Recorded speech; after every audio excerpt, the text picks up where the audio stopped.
Welcome back. We're going to do our last lesson with solving equations that involve radicals. And I want to be very careful to caution you about something really important. So what if we have, for instance, 3x squared minus 32, and that whole thing is under a square root, equal to x. We want to solve for this. And we have a procedure in place for this. So what we're going to do is we're going to solve it, and then we're going to get our answer. And we're going to find out that we're going to have two answers, and then we're going to need to check our work. So let's go ahead and do that now and see what we get.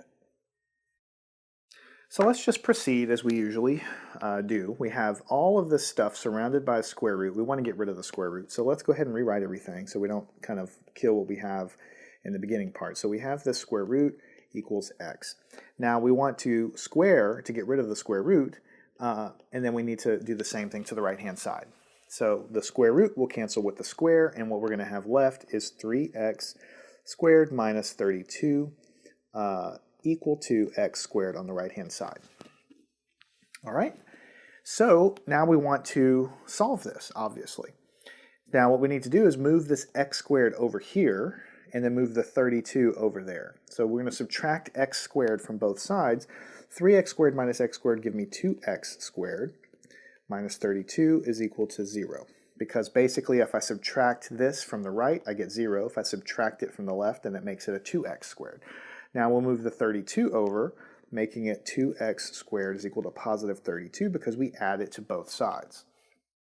Now when we divide the left by 2, we're going to just have x squared. On the right, we'll have 32 divided by 2, which is 16. Then, in order to, let me rewrite everything. X squared is equal to 16. In order to get x by itself, we need to do a square root of the left and a square root of the right. When we apply our own square root, we add plus or minus. So what we get is, this cancels. So on the left, we have x. On the right, we have plus or minus. What is the square root of 16? It is 4.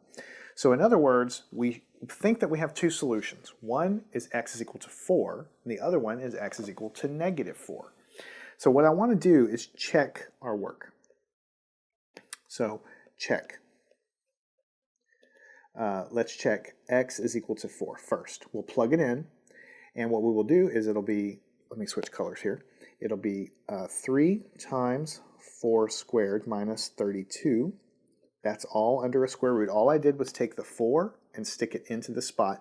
Equals on the right-hand side, we need to stick the 4 on the right-hand side. So inside we'll have this will be 4 times 4, which will be 16. So on the inside, what we're going to have is 3 times 16 minus 32, square root of this,